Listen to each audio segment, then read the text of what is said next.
Welcome to Voodoo Whiskey Gaming, and this is my late review of Doom: The Dark Ages. I play it on the PS5, it's also available on the Xbox Series, and PC. Yeah, I've got a Doom t-shirt somewhere, I just don't know where it is right now. So let's get into the campaign. You once again play as the Slayer, the Doom Slayer, whatever you want to call him. He is once again, battling hell, because that's what he does. But this time he is actually in hell, or also in the land of the Sentinels. However you want to pronounce that, I'm not even going to try and pronounce it. He is also under the control of the Makers, who kind of distribute him as they see fit, which isn't always at the best times. But really, long and short of it is, there's an evil hell dude who is trying to rise to power, and Doomslayer is just kind of in it to kill demons, and he's being used as a weapon, basically. I gotta say, the story really wasn't a driving force, and half the time, I was just like, okay, so they said this thing, and now I'm in this place, and I guess I'm doing this thing. It really didn't do much to drive the game forward.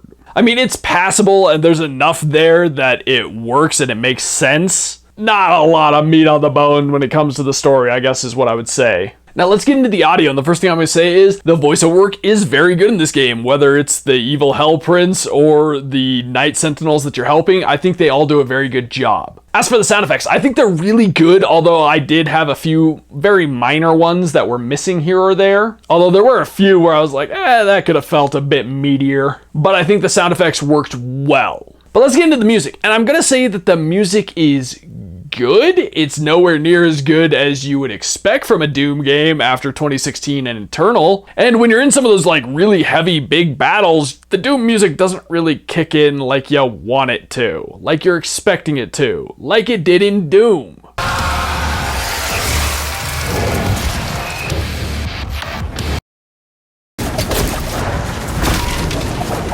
Again, I think the music is good and it works, but it just doesn't hit the same, and they definitely needed to crank it up a bit more for the audio mixing. Yes, I could have done that myself, but it's something you guys should be focusing on if you're as confident in it as they were in the first Doom game. Or not first, but Doom 2016. Now let's get into the gameplay mechanics and whatnot, and it's a first-person shooter. It's Doom. It's the first-person shooter. It is, again, a very fast-paced FPS like the previous Doom games in this series, I guess. They do add some new things like the shield, which allows you to counter certain attacks, but not all attacks. It also really only guards super well against some attacks that can stun enemies, but then there are the red attacks that it really just kind of can only take so much of a beating from. Green attacks you can bounce back or, deflect, parry, whatever. You have a pretty solid arsenal of weapons, although a lot of them feel just kind of like duplicates. You'll have the smaller version and then the larger version, and they do play slightly differently. I really found myself gravitating to a certain setup. Combat shotgun rather than the double barrel, the double plasma blaster rather than the smaller one, the larger skull grinder,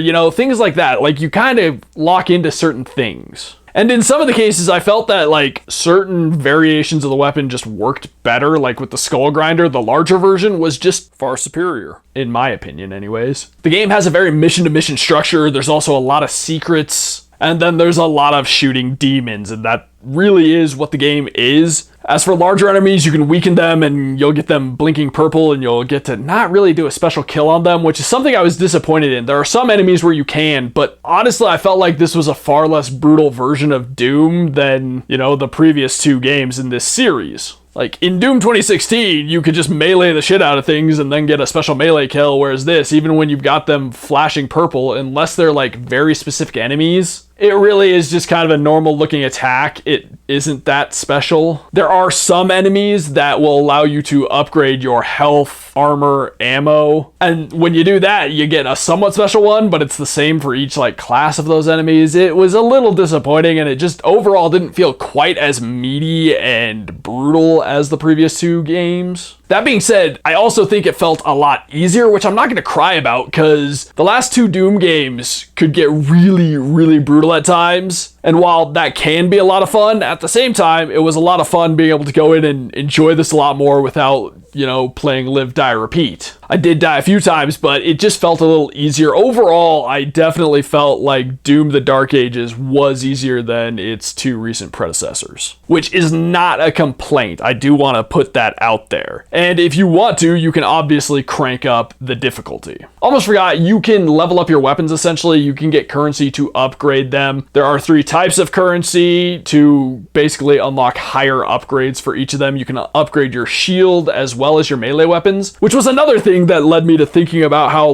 weak sauce the melee kills are in this. Is you actually have melee weapons. You have a specific melee gauntlet, a fucking mace, a fucking ball and chain mace. So to not really utilize that and give you some legit truly brutal kills was a little disappointing to me. Now onto the controls, there's really nothing to say here. The controls worked really well. I had 0 complaints with them. Every aspect of the responsivity is exactly what I would want from a fast-paced FPS. Now, graphics and visuals, and this is a really good looking game, really good looking game, and there's a lot of great details in this game. I did find it weird, a lot of the demons, you'll recognize some of them I really didn't, like the Kako demon. I was like, what the fuck? Oh, that's what that's supposed to be. A lot of the other ones you will definitely recognize. I think they did some cool things pulling from some other inspirations. I don't want to go into too much detail because spoiler territory, but some of them I thought were really cool and I thought they had some awesome designs. You can also kind of tie back to the brutal kills and lack of animations for that, which is kind of weak, but I think the animations for everything else were really cool, whether it's just the different demons' movements, the animations for their attacks, etc. I thought that was all really cool, as well as the effects for all the different attacks. And I liked how you were introduced to new enemies continually as the game went on. Eventually, there was a point where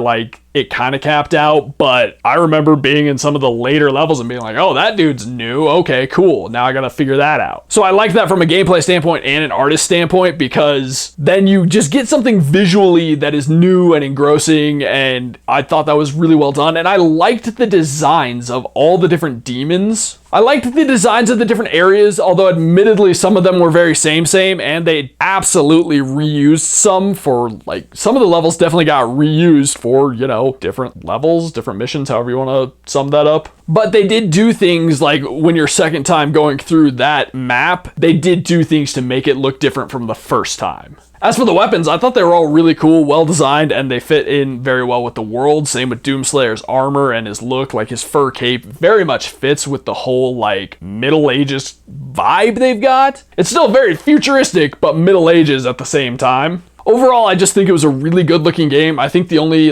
graphical issue I ran into was some of the times when I would deflect or bounce back an enemy's attack. It would kill the enemy would disappear, but the attack would still be sitting there, and that was just kind of weird. It would just be kind of this hovering green arrow type thing. Not horrible, not destroying anything. And then one time when I was selecting the next mission, it kicked me out to the main menu for no reason. That was weird, but otherwise fine. So let's get into the wrap up. In a lot of ways, great game. I do think there are a few things that they downgraded from the previous games, but overall, I actually had a really good time with it. I had a lot of fun playing this. The gameplay is definitely what's going to pull you through and where you're going to find the most enjoyment. The story doesn't do that in this situation, but sometimes it's fine to have the gameplay be the thing that's doing that for you. So overall, I don't have any problem recommending this. If you enjoyed the previous ones, yeah, there's a few things that aren't quite as good, but it's still awesome. It's still a whole hell of a lot of fun. Okay, so in the comments down below, why don't you tell me, what was your first Doom game?